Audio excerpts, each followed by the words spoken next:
So I am going to introduce you, Deb. This is Deb McBride. She's a past department president, and she will be doing a finance and audit training tonight.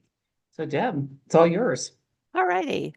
So some of you may have already had this with me, and for some of you it may be new. And I sent out the workbook, but I think yesterday, if you want to follow along, or you also have it to refer to. So I'm just going to go through it. I'm not going to read it or anything, but you can see it's got the table of contents. And the nice thing about it, if you open it up in Adobe, you can click on each section and it'll take it to whatever part you want to review. So it makes it easy to maneuver through it when you want to use it and use it for reference. So, and I think you know for the finance committee that your role is to provide financial oversight. So you don't need to be an accountant. You don't necessarily have to understand how the financial statements work in order to do them yourself, but it's just having an understanding of what they are telling you.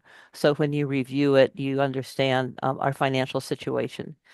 And the key areas for the finance committee are to develop the annual budget, approve the budget within the finance committee, monitor financial transactions.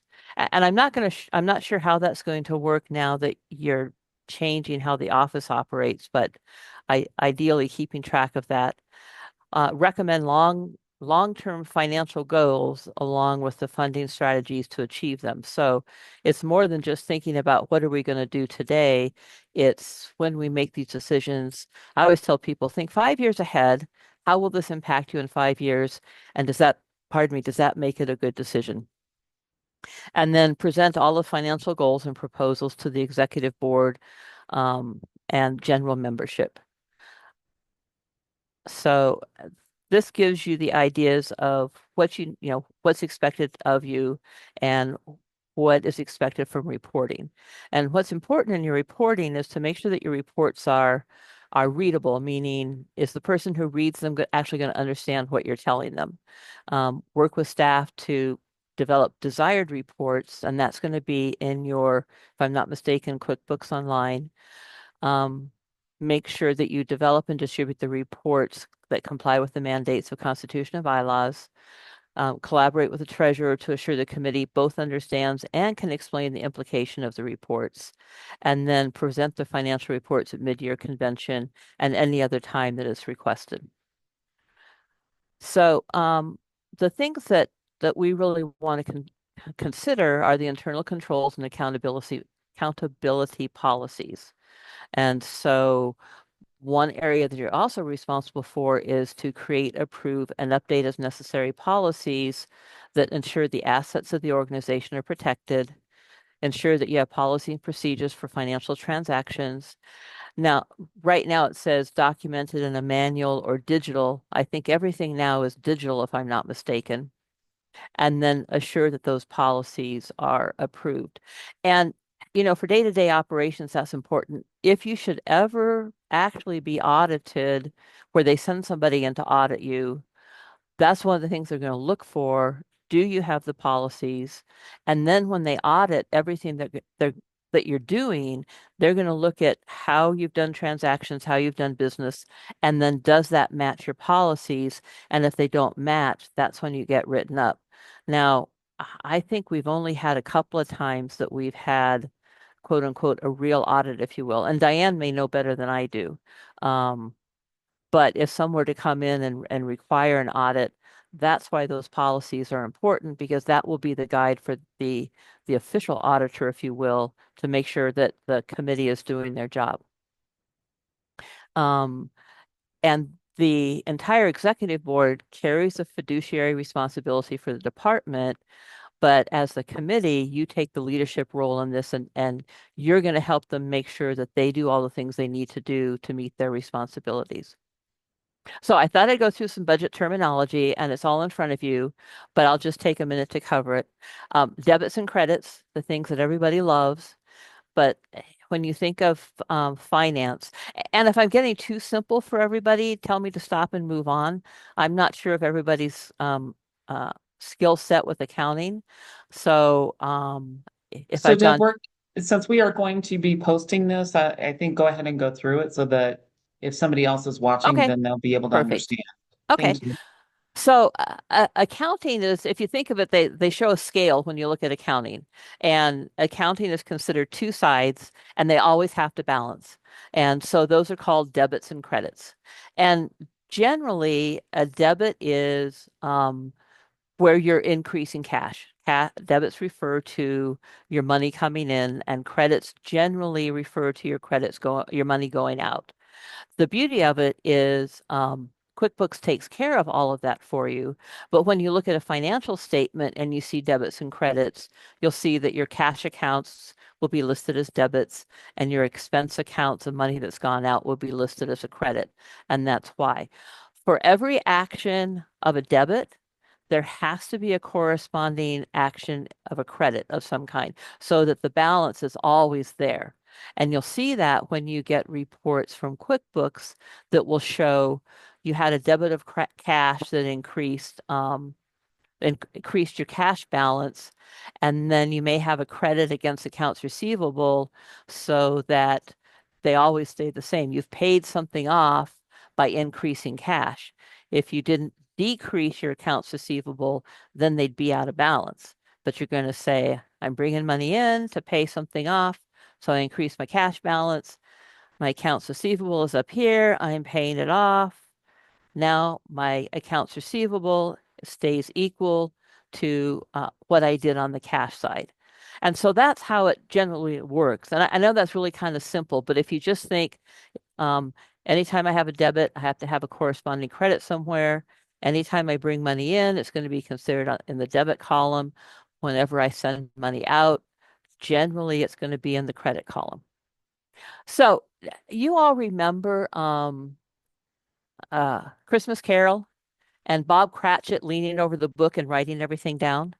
Well, those are the ledgers that bookkeepers used to keep. And I remember the days of doing ledgers. And you'd have one page, we might have one page for office expense. And we would literally write down on that page every office expense that we had. And it might have in the top right-hand corner account number 1234. And so that's where we come up with the word ledger when we talk about ledgers and bookkeeping. Now, of course, now that we've done it digitally, QuickBooks does that for us. But accounting is still based on ledgers. So you have a ledger within QuickBooks for every kind of transaction we have. And that ledger is referenced by the numbers that you see on the report. So you may see office supplies 25 and capital expenses 27 and payroll 28. They'll all be assigned numbers. They also generally are grouped together. So your hundreds might be office supplies and your 200s might be um, payroll expenses and your 300s might be capital expenses. So you'll see them grouped together in numbers, and that's why they do it. Each one of those ledgers then, when we get done at the end of the month, they would go through that book, flip through every page, add them up, and post them onto one major ledger to show what they had done for the month. And that's where they got the term general ledger from. So when we run a general ledger out of QuickBooks, it's going to show you every transaction for the month. And it's going to be listed by those ledger numbers because it's been recorded on each one of those ledgers and then rolled into the general ledger. And then that's how we came up with that term. Line item this refers to every line item in a ledger, whether it be on the single ledger for office supplies or whether it be on the general ledger itself. Um, Line item budget. So the same kind of thing. It's referring to a single line item, but quite often on a line item budget, what we say is, Diane, you have $1,000 to spend this year on your project. You cannot spend more than that $1,000. And so we track that budget by the line item. And when you spend your money, too bad, so sad, or you come back to the executive board or the finance committee and say, I really need $500 more, please approve it. What the committee then has to do is say, okay, where am I going to take that $500 from? What line item will that come out of? Or we have what's called retained earnings, which is kind of like our savings account. Are we going to pull some money out of retained earnings to make up that difference for the $500 that Diane wanted. When you talk about a bottom line budget, that means if you have $100,000 in your budget, you can spend $100,000. As long as you don't spend over that, it's fine. And in essence, when that budget's approved, you have been approved to spend that money. Now, that means Diane can spend her $1,500, and when we get to the end of each month or whatever, we just need to make sure we balance. What the finance committee would watch then is somebody's going to lose $500 out of their budget, but you don't need any kind of special approval for it. As long as you don't spend over $100,000, you're good to go. I'm not sure how you guys are operating, but when you make a budget and when you approve it, you really should document in your minutes, this has been approved as a line item budget. This has been approved as a bottom line budget. Again, I say that because if anybody comes back to audit you, they're going to look at your policies. They're also going to look at your minutes to make sure that when you do financial transactions, you're doing what was ever approved in your minutes. So it's important to make sure that you do that.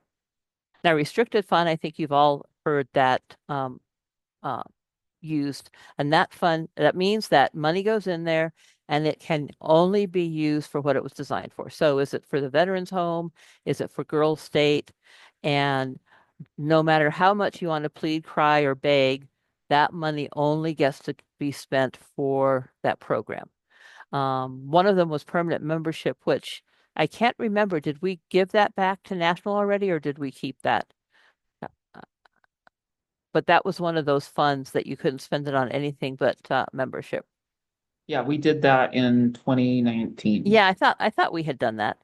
Um, so the general fund is, refers to money that's available to all kinds of expenses. So in essence, it's either in a restricted fund, so it's for the VA homes, for membership, for Girl State, whatever it may be.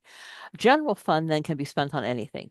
As long as it's been approved in the budget, you can spend it, and you don't have to have any special approval to do that. Personnel costs are anything related to an employee, which I think we're without an employee at the moment.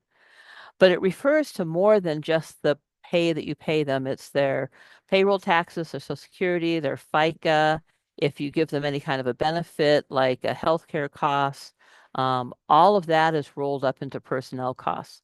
So when you look at a profit and loss statement, you're going to see a section that has personnel costs. It's going to have all of that stuff related to the person. And then you're going to have what are called direct costs. So it's anything that is non-personnel and anything that's not a capital cost. So office supplies, telephone, internet, um, travel reimbursement, that all falls under direct cost. And I think you see a lot of places that have gone to contracting with third parties to do their personnel instead of paying an employee. The reason they do that is they can put it under direct costs, and then they don't have to pay all of these other benefits. It just then becomes a direct cost. There's no additional cost to it. And the problem then goes to the third party you're contracting with. It's unfortunate that a lot of companies are doing that because then sadly people lose out on the benefits. But we see a lot of that trend in businesses as a way to save money. The last one is capital costs. That means something that has a life to it. So you buy a copy machine for $1,000. That copy machine will probably last ideally 10 years. So that would become a capital cost. It may be depreciated, which means every year we reduce the value of it. So year one, it's worth 10,000. Year two, it's worth 9,000. Year three, it's worth 8,000. And the reason you do that is you depreciate it over time and say the value of it goes down. And then at 10 years, when you decide to get rid of it, guess what? You've depreciated it down to a zero value. So you don't hit your bottom line with this big cost of, gosh, we just lost $10,000. We kind of paid it off, if you will, with depreciation over 10 years. So it really, and I don't know what the guidance is on capital equipment anymore, but generally I think it needs to have a life of at least 3 years. If it's less than that, then it would go into direct costs. So does all of that kind of make sense so far? I know I went kind of fast, but any questions before I move on? Okay, hearing none, I'm going to keep going. Okay, so components of a budget. And this is pretty straightforward, but you've got your revenue. And I'm doing this from memory, but revenue consists of things like um, junior and senior money coming in from junior and senior dues, department fundraising, general interest income, any fundraisers that, big fundraisers you might have, that all becomes revenue, and that then shows the money that's coming in. It's really pretty simple. And I've got some in the appendix, some examples of that. Expense covers a whole variety of things. And so it's anything that's an outflow from the department. So, so when we're calculating expenses to go into our budget, we want to consider things like per diem. Do we pay a person per diem when they travel? And what has the IRS set as the per diem? That's generally what we should follow. It's less per person for nonprofits than it is for a private sector company. And so obviously we want to take advantage of that because it helps, and not to sound unkind towards the volunteer, but as a nonprofit, we need to watch those kind of things. Um, but what you want to make sure that you clarify in your budget when you do a per diem, are you limiting what the volunteer can identify within their per diem? Like I know when I worked for the health department, we could only charge certain things to per diem. When I worked for a private sector company, they said, have fun, charge whatever you want. We don't care. Just make sure you spend all the money. And if you don't spend it, and private sector is a whole different world. If you don't spend it, you get to keep the difference, which is not necessarily the case in nonprofit. Um, but you want to make sure when you do that budget document, all of that is clarified so your volunteer doesn't go out and spend money on something and then is frustrated or in a bad position because they spent money they now don't get reimbursed for. Now, personnel costs, and I know the city and county of Denver has complicated that with their new minimum wage, and I suspect that's going to uh, continue to get worse, unfortunately. Um, but you need to build in what is their hourly cost. You also, I'm assuming that you do an annual increase. And one of the things for you to consider when you calculate your personnel costs is if you, okay, pretend that I make $5 an hour and you give me a raise to $5.25 an hour. Okay, so now the next year when get we do the budget. Okay, Debbie makes 5.25 to get a raise. Now she's got to make 5.50, and each year it's going to grow to a point that you may or may not be able to afford an employee. So one of the things that some people do is they say we're going to allow for a 5% increase. Of that, we're going to give a 1% increase to salary. So instead of going from $5 to 5.25, I'm going to go to $5.05 an hour, but I'm going to get the other 4% in a bonus. The beauty of that is that my cost to the organization only goes up 5 cents a year, but I still get the benefit of an increase in a bonus that does not increase your personnel cost each year. So that's something to consider if you hire somebody, is a way to manage that cost from going like this to let it go step slowly up, but still make sure that the employee gets the benefit of an increase. Also, when you consider personnel costs, and I think this is really important, consider staff development. I think a lot of times we forget that, but the more valuable we make the employee, the more we get in return as an employer. And I'm a huge advocate for you help your employees stay well trained, you're really going to benefit from it. Okay, replacement costs. I used to do this. I would do a book and say, for me, I had 5 offices with computers in every office and office equipment. So I actually did a book that said, I've got 10 computers, and each year, 3 of them expire. So I have to buy 3 computers each year. So it's a lot more simple for us, obviously, because we have a computer and we have a printer and we have a copy machine. And I don't know what else was in the office, but there may only be 3 or 4 things in there that need to be replaced. But make a plan that says every 3 years we're going to replace that computer. And so whether you just plan each year to add an extra $2,000 to the budget, or each year you want to set aside $500 a year. So at the end of 3 years, pardon me, you have $1,500 towards the replacement of that. Whatever you decide to do, just make sure you build into that budget. How am I going to replace something? Because we know things will go bad. And you hate to get, kind of caught with your pants down if you don't have enough money to replace it. And then I've included an appendix that we can, in the appendix, a budget breakdown. Cash management is also part of your responsibility. How much cash do you have on hand? How much cash do you have in your savings? Is it invested in a way that makes sense? Is it invested in a way that it's safe? I don't think we have any written policy for investments. Like for credit unions, we can't invest in any non-governmental type of um, stocks or bonds or anything because we have to be assured that that money that we invest for our members isn't going to disappear. And so I remember one year we had someone who wanted to put money in a money market, and I was like, that's great, but you put that $5,000 in today, and then what happens if the market goes down? It's only worth $2,500 tomorrow. Is that really what we want to do? And so as you look at your cash, where do I have it invested? Is it safe? Do I have it invested in a way that I can get to it without penalty to meet requirements? And so for example, with Girl State, you've got a big chunk of money that has to go out when you pay for the delegates at the college or the university. So how do you make sure you have that money available so you don't pay a penalty on it?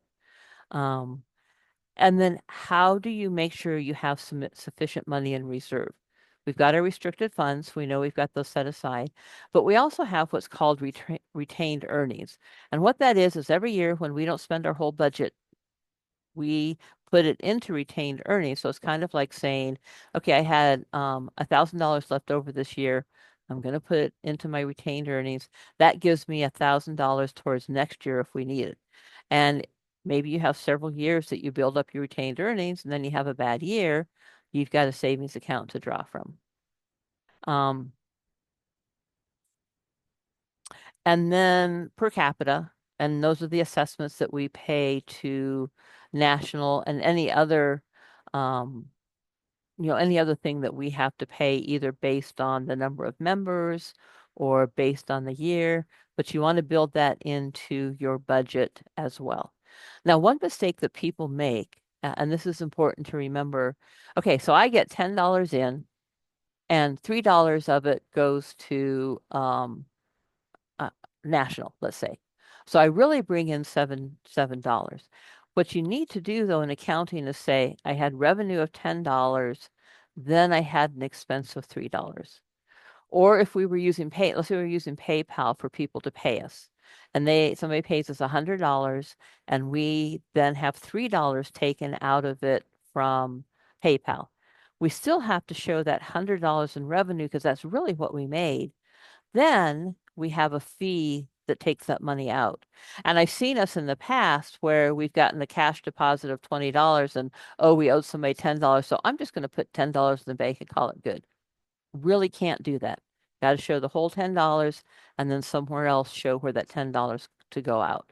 So as you're thinking about your budget as well, I know I'm going to bring in $10 per member, but then I have to have a place in the budget that says I have to pay out $3 for each member. So the financial reports, and this you work on in collaboration with whomever is running your office, and they should all be set up in QuickBooks so that you can report. You can report in QuickBooks from that single ledger. So remember Bob Cratchit's page, one page for office supplies.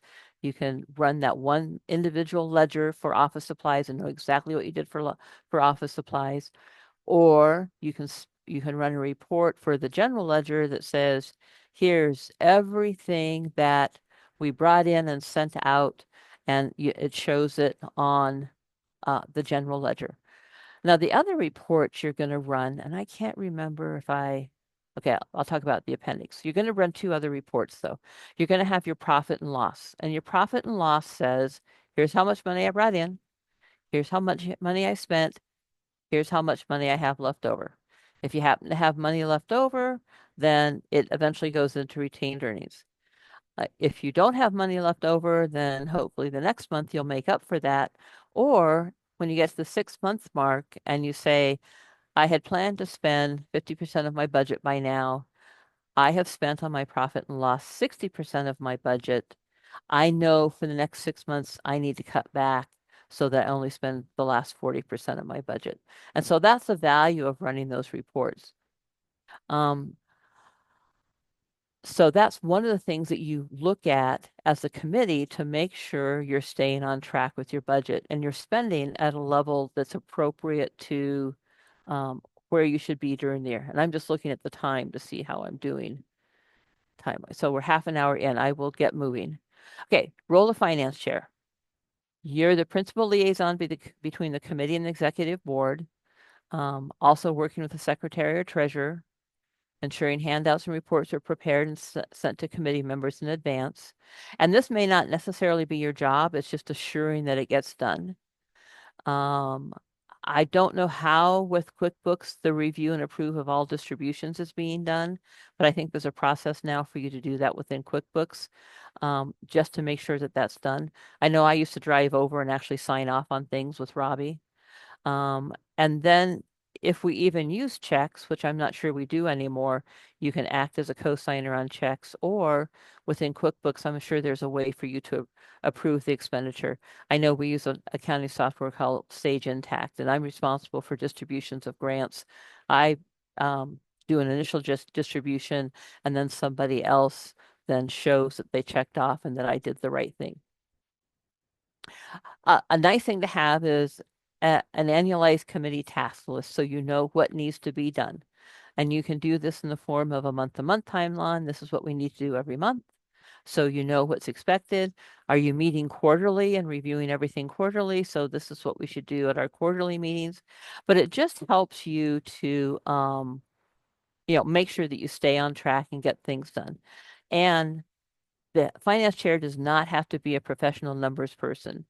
But as I said, good judgment, logic, curiosity, and a commitment to accountability and the long-term financial stability of our organization. Also, making sure that the 990 gets sent in. I've seen a couple of nonprofits who have actually lost their nonprofit status because they didn't get it turned in.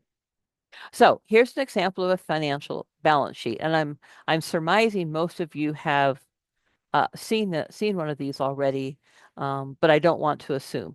So assets are things that we have on hand. So if you look at what makes up assets, shares in the checking and savings accounts, girl state checking account. So these are all your cash accounts. So they are assets. Now, accounts receivable are considered an asset, and the reason is because people owe us that. And ideally, they're going to pay us. So that means it's an asset to us. Now, when I remember talking about having to keep a balance? So somebody owes us $651. Let's say we receive that $651. So, and let's say it goes into the general checking account. They give us a check for $651.65. And so this goes up by that much money. Now, if we have to keep a balance, what has to happen to accounts receivable? It needs to go down, doesn't it? So that this would then become a zero. So this would increase by 651. This would be reduced by 651. We would still stay in balance. And so that's when I talk about things need to stay in balance, that those are the kind of things that happen. So there were our current assets at the time of this. Now, in your balance sheet, your assets and your liabilities have to match. So, for example, payroll is a liability. And one thing to consider, and I don't know if we do annual leave for uh, uh, the employee, but if you accrue annual leave for an employee, that is a liability, and you have to book that as a liability because by law you have to pay that PTO out when they terminate from the organization. So when it talks about payroll liabilities, it could be what you owe in payroll itself. It could be any accrued vacation time. And one of the reasons people went to paid time off is sick leave was never accrued as a liability. And so, like, I worked at the health department and we all had like 800 hours of sick leave. Well, you have a bunch of us leave with 800 hours of sick leave. It's a huge hit to the bottom line. So, organizations gradually made the transition to paid time off, and you just draw from that pool for sick leave or pay or annual leave or sick leave, but it gets accrued in the financial statement, and therefore you don't get hit on the bottom line with something unpleasant. Now, equity is, I talked about retained earnings. So that's what makes up your equity. Things like your retained earnings, your restricted funds that you can't use on anything else. And then whatever your net income is, that comes off of your profit and loss statement. So remember I said you have your revenue and then you have your expenses and you have what's ever left over. That net income comes here. If it happens to be a negative, then guess what happens to that? It becomes a negative. But all of these combined, this must equal this. And that means that you have done your debits and credits the way you're supposed to. Every time you had a debit, you have a corresponding, every time you have something that makes it go up, you have something else that makes it go down, so they stay in balance. So that in a nutshell is what your financial statement or your balance sheet tells you. Before I move on to the next page, do you have any questions? I know that was kind of fast. You're doing great, Deb. Thank you. Okay. So profit and loss. What did we make? What did we spend? And so this tells you, here's what we brought in for senior and junior membership. So it shows us the different levels of income from those specific things. And you can see how I talked about each ledger having a number. So 4,000 revenue, you can see what things fall into that category, 4,000, 4,400. You can see how they're all broken down and they group based on that. So here's our total of interest. Here's what we got from membership. Um, we happen to have a bond assistance and prior year income that came in, national convention. So we have $903.50 of revenue there.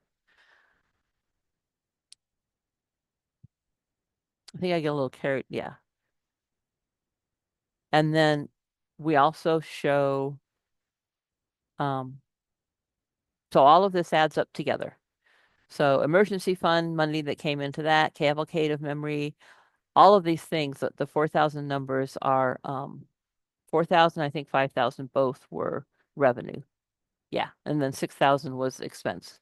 So you can see then here's all money that came in from these different areas. So people donated to scholarships, juniors activities, to build up these, to send money to us so we would have it.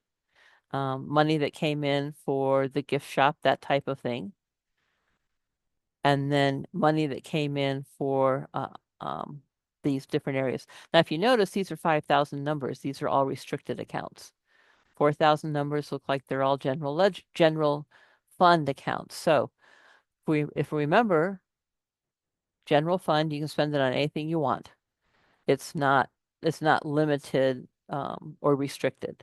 5,000 numbers, then that's all money that's coming in and it's going into something specific. So that $150 can only be spent on the gift shop, and that $200 can only be spent on Homely.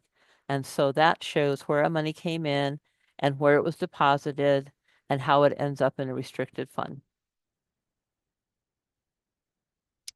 And I think this was Canteen. I'm thinking this is from Girl State. So there must be a page missing. I'm sorry.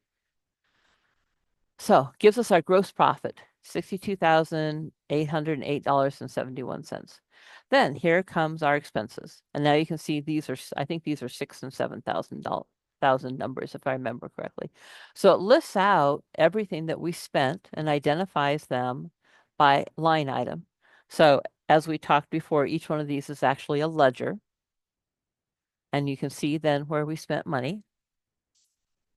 And so, for example, our payroll expense, here's salary, but then our other payroll expense is made up with Social Security, FICA, state and federal tax, anything that we have to pay for that person.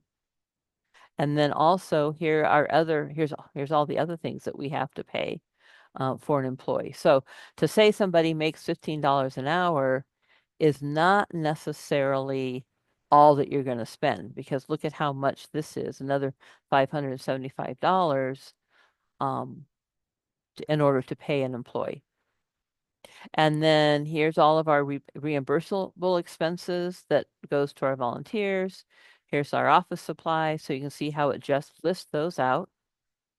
And we then take what's our total expense? And then what is our net ordinary income? Well, we take that 60, whatever it was, 62,000 that we had up here. Or, sorry, I lost it there. So we take the 62,808 minus whatever we spent, which in this case was 31,156, which left us with ordinary income of 31,651.85. And this is important at the end of the year. Do we have money left over? It goes into retained earnings. If it's a negative, then what happens? We take money out of retained earnings to balance. We need to balance at the end of the year. This is just an example of a budget. And so this just shows how it was calculated. And so you can do the manual calculation if you want. And this has 2012, 2013, actual expenses as of 5/31/13, and then what was budgeted for 2013, 2014. So it gives you a snapshot of what you did before, where you are now, where you should be. And if this was a format that was utilized at the time, you can use whatever format you want. But the bottom line is you want to keep track of how much have I spent here and how much was I allowed to have. And ideally, you'd have a percentage out here that tells you how much of your budget that you spent. So if you're halfway through and you have spent 75% of your budget, you probably have a problem.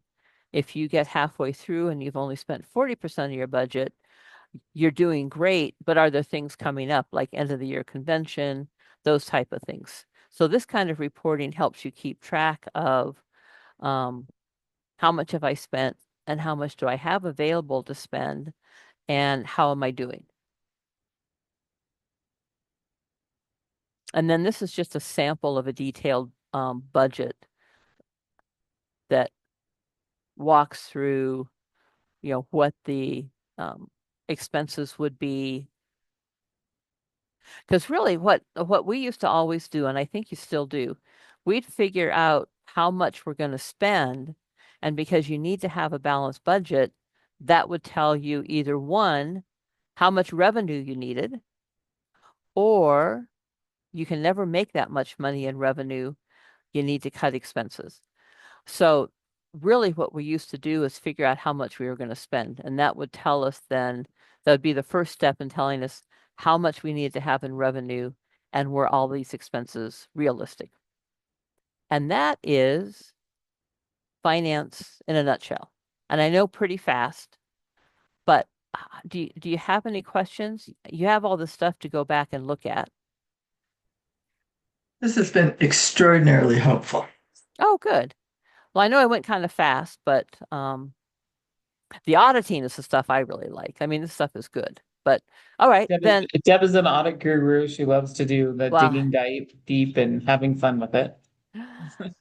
I don't know if I call myself a So guru. just so you know that, Deb, most of the people on this are finance, except for our officers. And then Right. Diane actually this year is on our audit committee instead of finance for a change. So Yay! she's wearing Which a new is hat. but we still keep pulling her in. So if I may ask a question of Diane, so this, what you're giving us for training is specifically geared towards the department. But Yeah, yes. are these not general Yeah, accounting yes. um, things for any unit? Yes. Really, yes, because really you can take this down to the unit level. When Mhm. I had done some training for units and essentially the same thing, except you're doing it at for what the unit's doing. At the unit So level? yeah. That's what I said. This is really, really, yeah, Okay. for the So units. well, great. And if you need more copies of the workbook, I think I sent it to you in a PDF. I'm happy to share. And then I think Shelley said she kept all of the originals. The only thing I took out that's different from the old one is we said originally to be a chairman, you had to take a test to show that you understood what you had learned in training. I had taken that out only because I didn't know what the requirements were now. So she has those original copies that say that. I have those original copies, and we both have the test and the test key. So if you ever want that, either one of us have that available. And yeah, I fully still agree with that. If you're going to be a chair, you should have a knowledge of all this information, which Yeah, is very good, Deb. and the test is not hard. It just assesses that, hey, I get it. And if there's some areas you don't get, it just allows you to go back and figure that out. Okay. So components of the audit, same thing here. You can click on anything and it takes you to the section. So an audit report is really an appraisal of an organization's complete financial status. And so if a company's publicly traded, an audit is required. Like for us, we were a government agency. We had federal contracts. The feds audited us, the state audited us, and the counties audited us. We were audited all the time. But they want to make sure that you're spending the money appropriately. The members count on us of doing audits to make sure that we are being good guardians of their money, and then that's the purpose of us doing an audit. So components of the audit, not dissimilar from what we've looked at in finance, profit and loss. We look at this and look at the transactions. Balance sheet, we look at the balance sheet to make sure that everything that we expect to see there is there. We look at the budget. Have we overspent the budget? Have we underspent the budget? How is it, how is the budget being handled? Meeting minutes are important because you really want to look at the meeting minutes and say, the executive board approved the secretary treasurer to spend $500 on X. And then you do the audit, and guess what? We spent $750. Actually, I had this happen with a president getting paid far more than she was supposed to from what was approved in the minutes. And I'm not giving any names. I'm not trying to pick on anybody, but that's what we did with the minutes is to make sure, did we do what we were supposed to do? And I know sometimes people will come in and say, I don't care what it says. I want you to pay me this. The minutes help you make sure that you do the right thing. And then when we go back and audit, we make sure that you did what the minutes said you could do. So audits depend on what are called source documents. So how did a transaction start? And that's a really important component of an audit. So source documents include copy of a deposited check. And I know we don't do checks much anymore, but in the old days, we used to actually have a physical check and we made sure we had that check and we looked at it. A bank deposit slip, department copy, a bank deposit slip from a bank statements, a copy of a check used to make a payment, which I think we do most of that digitally now. An invoice that we pay against, a reimbursement request. So I drove 25 miles. I turned in a request to get reimbursed. Membership transmittals. So when membership is paid and it gets submitted, if they said they paid for 5 members, did we actually get paid for 5 members? ledgers and registers, so records of checks, deposits, any transactions that we make in and out, tax filings, our 501c3 submittals, and then credit card statements. And I don't know, do we have a credit card? Do we still use a credit I'm card or sorry, it's not, we have one, it's not being used. okay. So there's 0 right now, so it's great. So I'm going to give you my 2 cents on credit cards, which is be careful who you give it to. Never use a debit card. Debit cards experience the most fraud of anything. And I know a lot of us like to use a debit card. It swipes, it's easy. But here's what happens with a debit card. I use a credit card at the gas station. I charge $25. It gets skimmed. And then somebody goes and charges $100 with my skim credit card number. The credit card company calls, hey, is this really your $100? And I say, no, it's not. They say, okay, we'll reverse it while we investigate it. And I get my $100 back. You do it with a debit card and they take $100 out. They can take up to 3 months to investigate that, and you don't get your money back until they complete their investigation.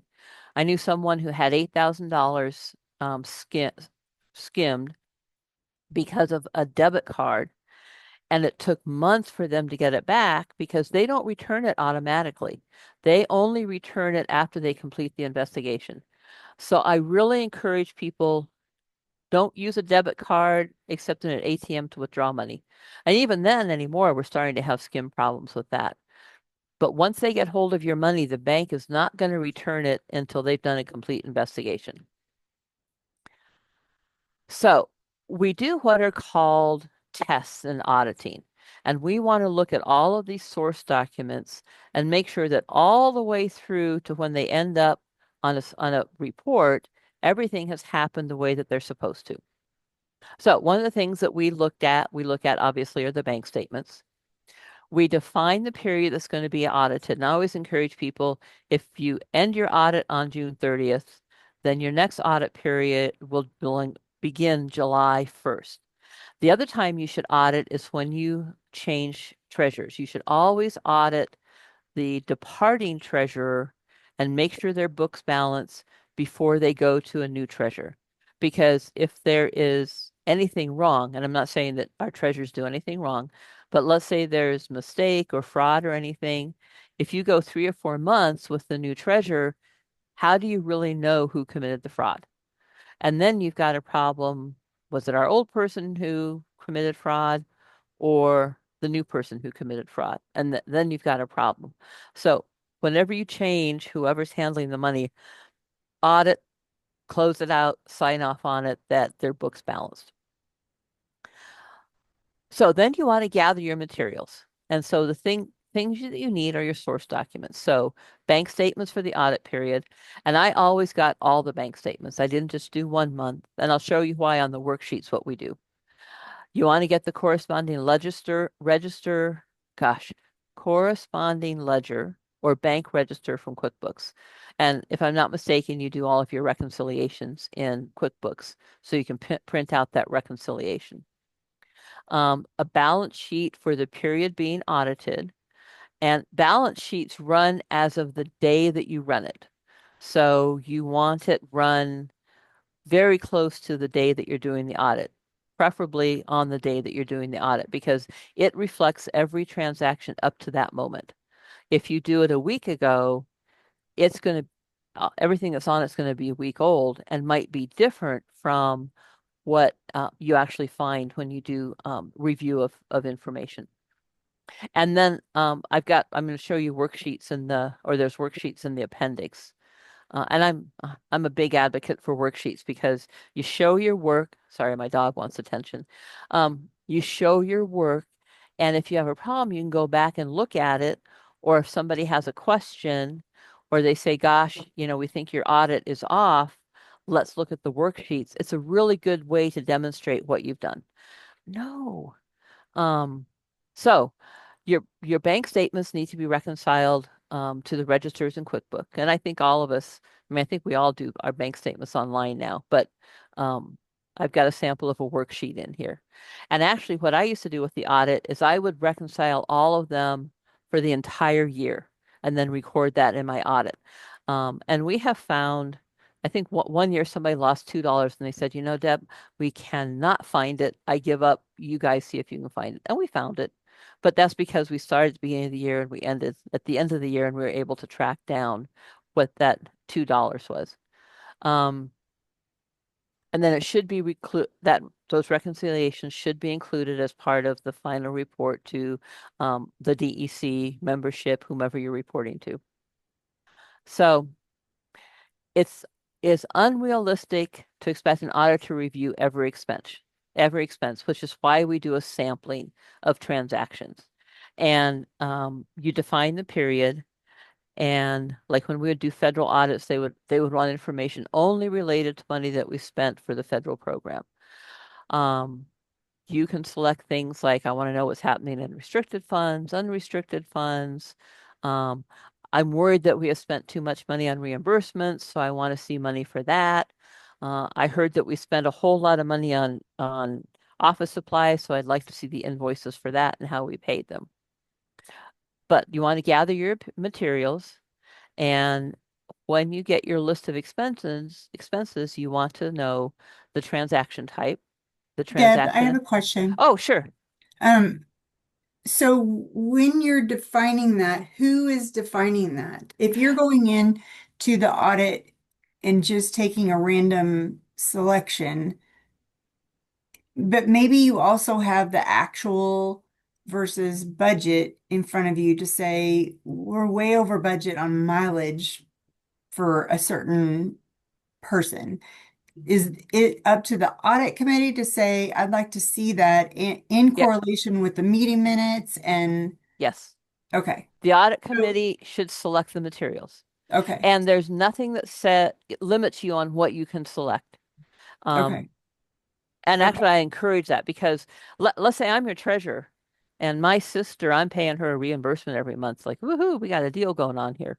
Happened at the state. Supervisor was approving expenses and her boyfriend was the one who was paying him. And I think they took the state for several $1,000,000. So Mm, auditors should be able to come in and pick whatever they want to make sure it's done properly. okay.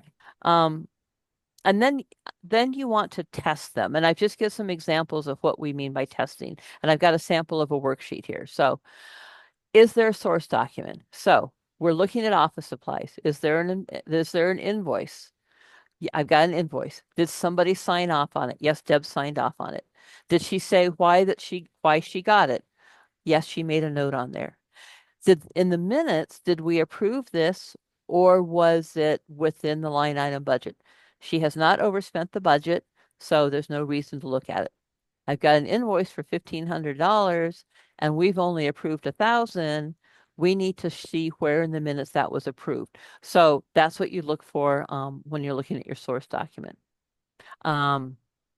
Same thing, I made a deposit. I came in and I used the Square and gave you guys $25 for something on my credit card. And so Square then sends a statement at the end of the month and there's my $25. So do we show that it came in properly? When we transferred the money from Square to our bank account, did we put all the different monies in the right place?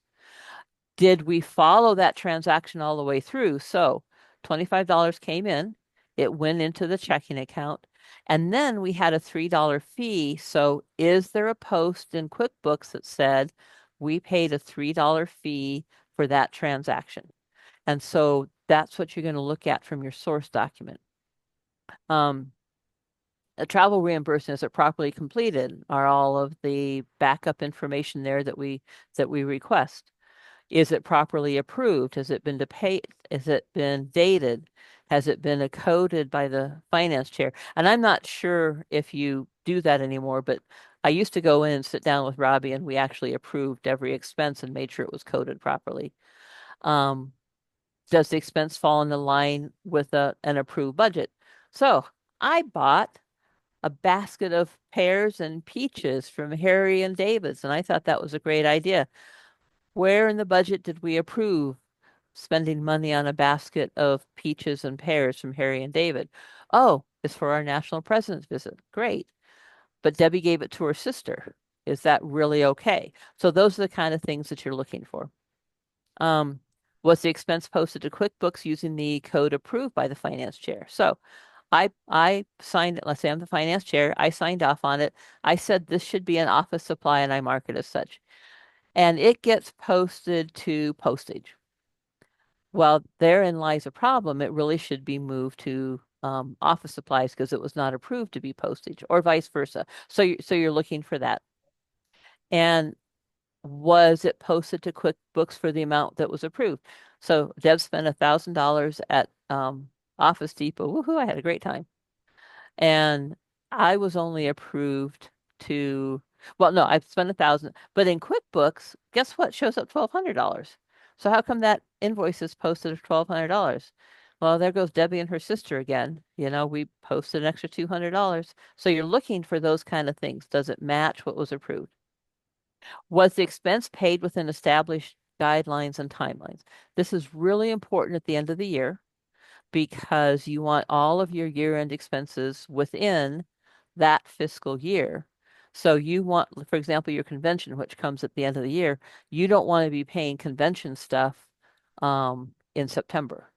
Because now what's happened is you had $1,000 that was spent in June that was approved for June. Well, you didn't post it in June.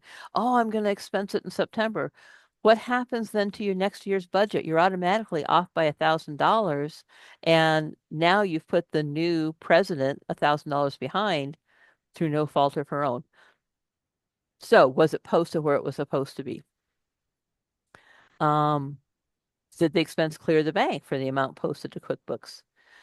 We've had that happen every once in a while that it didn't clear the bank for the amount. Something was bounced. And then this I don't think is true anymore. Did the source document have two signatures? And I think you do digital payments now, don't you? Electronic payments.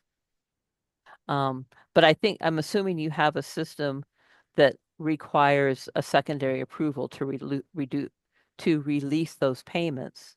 Yes. So you would want to double check that that's occurring. So if an answer to any of these questions is anything other than yes, then the audit committee should try to determine why. And it should also be included in the final audit report. We had one year, it was just a nightmare. We had one year that somebody decided they were going to move money around. I have no idea why. And craziness. And I don't think they were trying to hide anything. They were just out of their element in managing the money. And I think we spent 5-6 hours tracking down that we could account for every penny of money because it showed up here and it showed up here and it showed up here. And it looked like we had money stolen, which we had not. It just was a mess the way that it was posted. And so the audit committee was actually able to say, everything's fine. Now, did this person do a really bad job of managing the book? Yes. Did they steal money? No. And then that becomes the responsibility of the DEC to take care, or the executive committee to take care of that. So same thing here. It's unrealistic to expect you to track all the revenues, but again, you want to do a test. So the things you're going to look for is, what is the transaction type? Did a transmittal come in? I don't even know. Do you do transmittals with checks anymore? Do they do it all electronically or? We're still doing both, actually. Okay. It's both. So I get a transmittal for 10 members. Do I have 10 checks?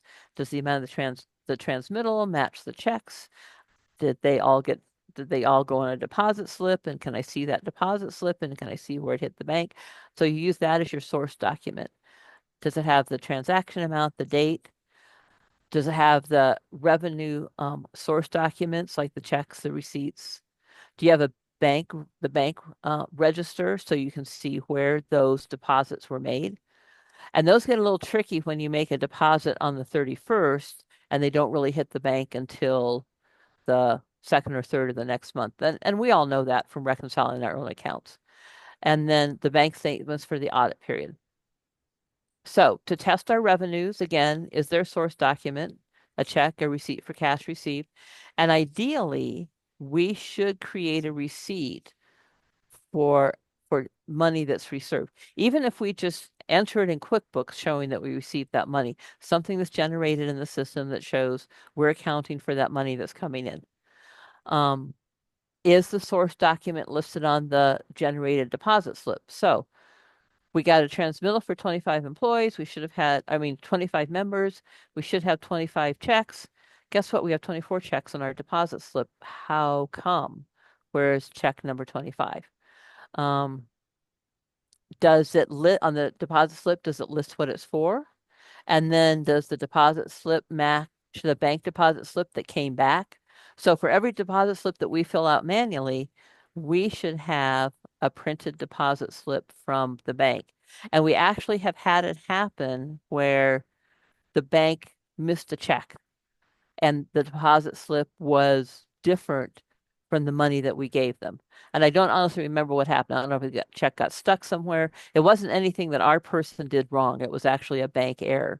But we said we deposited $100. The bank said we deposited 80.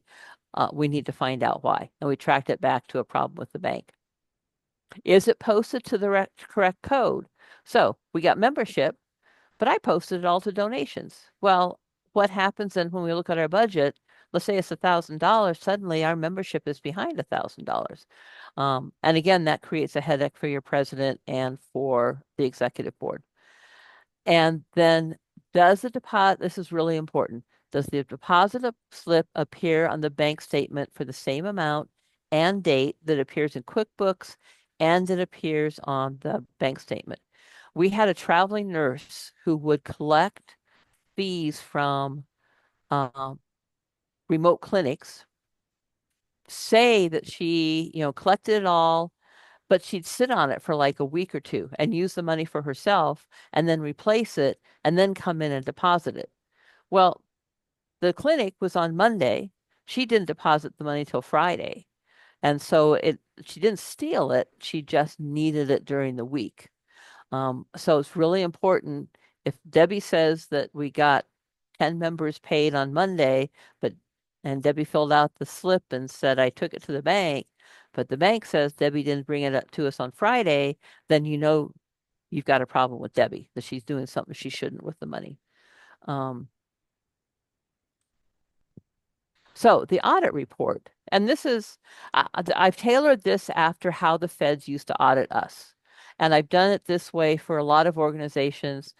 It's up to you how you want to write it. So I'm just giving you a recommendation that this gives a good report to whomever you're reporting, whether it's at the unit level, at the district level, or at the state level. So an introduction, who did the audit, what's the audit period for, the dates, what was included in the audit, and a brief summary of what the audit covered. Then reference to the worksheets completed during the audit, which should be submitted and filed with the audit report.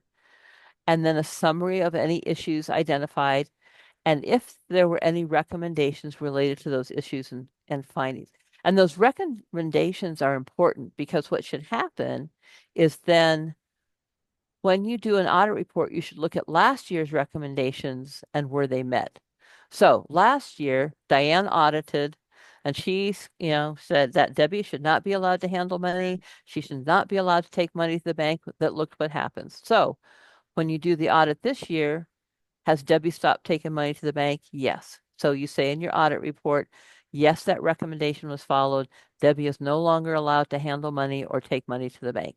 And so we comment on the previous recommendations to demonstrate to our board and our membership that we have followed through, or the treasurer has followed through, or whomever has followed through to make sure that they're done. And then you make current year recommendations. So yeah, Deb stopped taking money, but now she's approving purchases in QuickBooks. And should she really be approving purchases on her own? Should Lori be checking up on her? So you might make a recommendation that, Deb can't deposit money anymore, but you know what? She should not have her hands on QuickBooks. You make a recommendation that Debbie no longer has access to QuickBooks.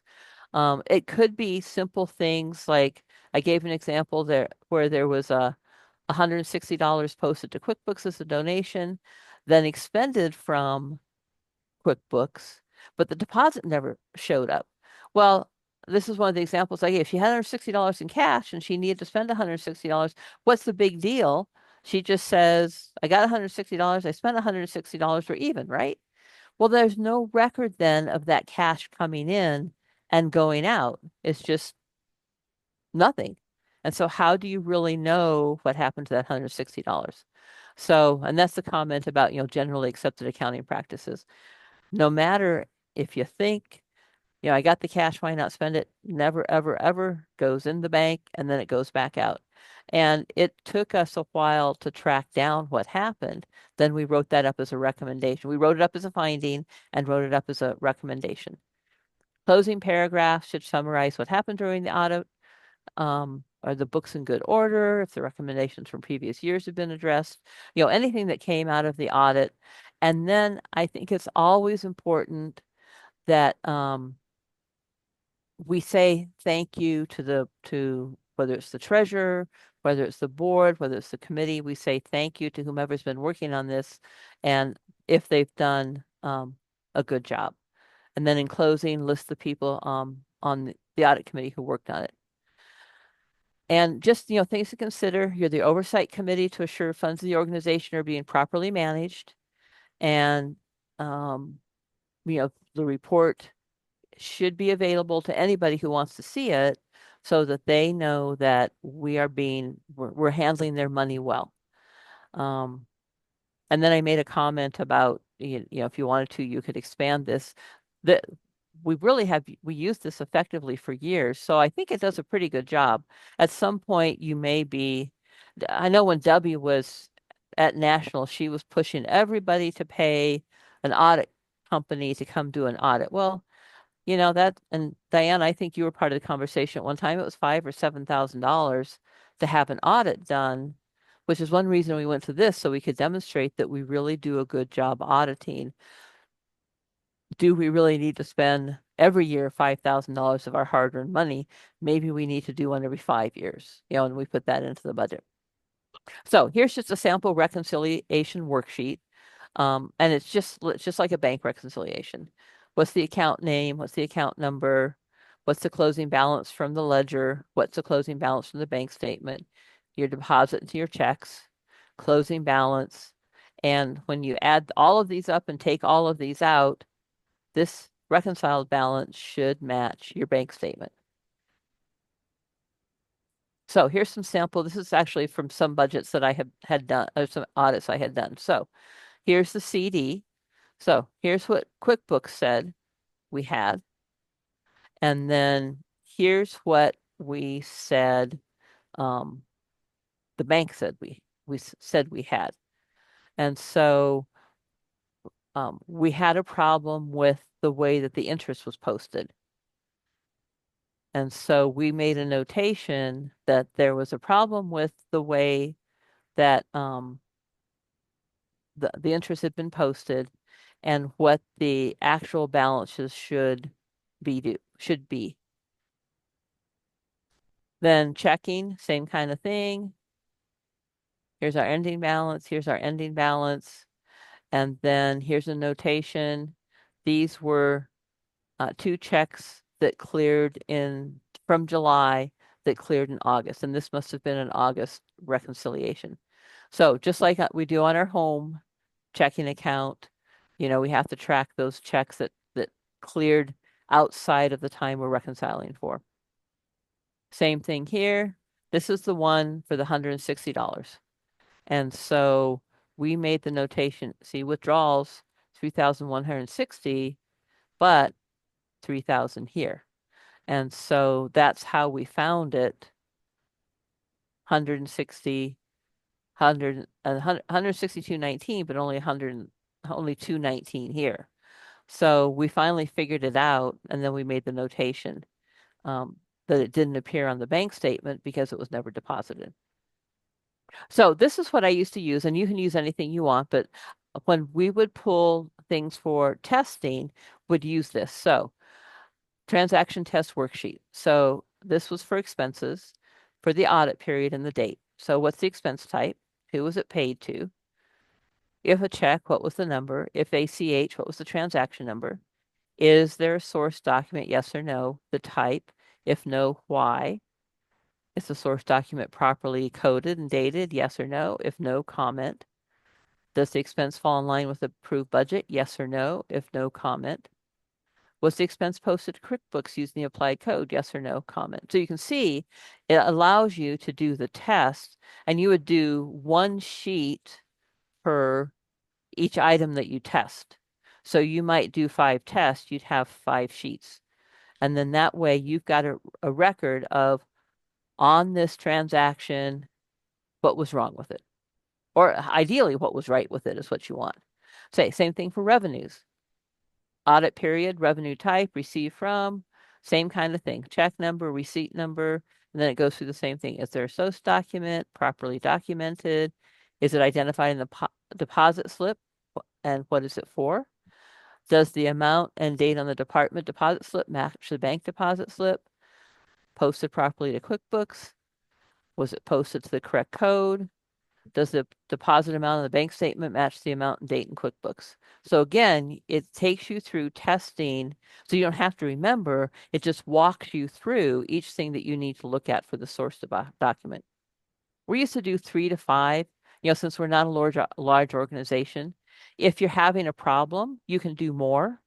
Like if there was a problem with you mentioned there's a problem with Debbie paying her sister all the time. I think there's a problem with one person.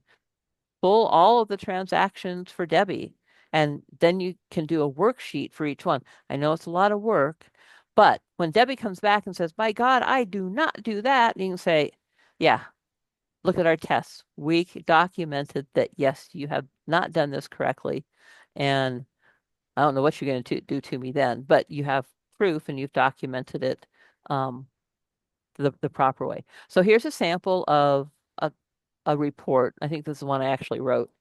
So you can see you've got the introduction of the period that you've done. Worksheets reconciliation should be filed with this report. Any items identified during the testing are listed in the recommendations. Audit started with a review of previous year's audit to confirm to confirm how recommendations were addressed. So here's the recommendations from the previous year. Credit card confirmation. Apparently there was a problem with something's faxed to Best Western.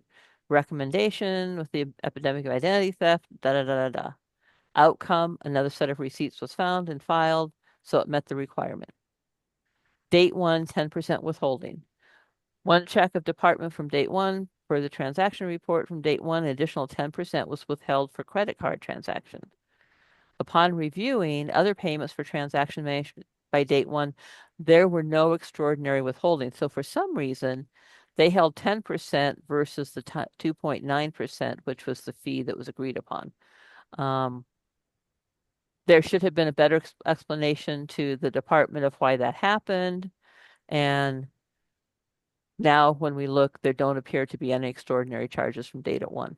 So those are the kind of things that we might find. That had nothing to do with us. That was an outside person charging us almost 7% more than they were supposed to. And then here's our comments and recommendations. We reviewed everything. Interest posted savings to QuickBooks does not appear on this bank statements. That's that $160 that drove us crazy.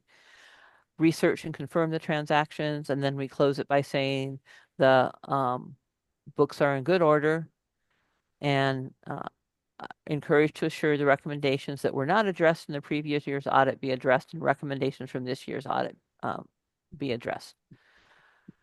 And that is a sample audit report. And it's really, if you use, the worksheets or something similar to this, it becomes pretty easy to do. And then you just write your report based on what you found from your worksheets. Deb, okay, so as far as time frame, if there was the audit was completed on Monday and you had your worksheets of 3 to 5 examples, would you recommend the audit committee does a report right then and there, or do they give, a week to get an audit report done? When I did my reports, I would try to get them out in a couple of days because you can see let's be honest, you're sitting in a group. It's hard to sit down and write this up. And usually you're doing it, you get done and you're finished and you're tired. As long as you get it done, I would say the same week, you're fine. But that's your call. I mean, that's up Okay. to you. You can decide we want to sit here and we want to write it right now. I always like to go home and write it because I wanted to produce a really good document. And it gave me time to wordsmith it, gave me time how I wanted to word what was found on the documents. And then it gave me a chance to put it all together and bring it back in. But that's really up to you.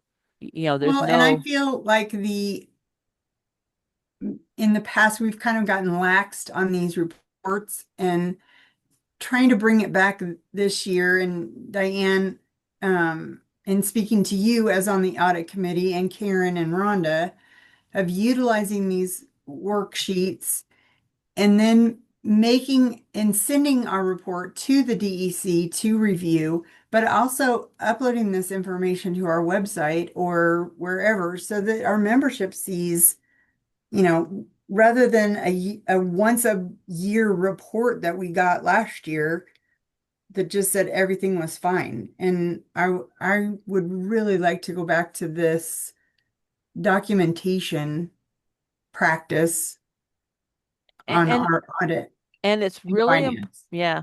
Well, and you look at the trouble that the Legion is in right now. And Amen. so somebody fell down on the So job. hold on one second. Since we are going to talk off of the Oh, training subject, I'm I'm going to not go ahead and shut down the recording and then we okay. can talk. Sorry about that. My That's apologies. okay. As soon as I Thank can you, find, Lori. I gotta find the button.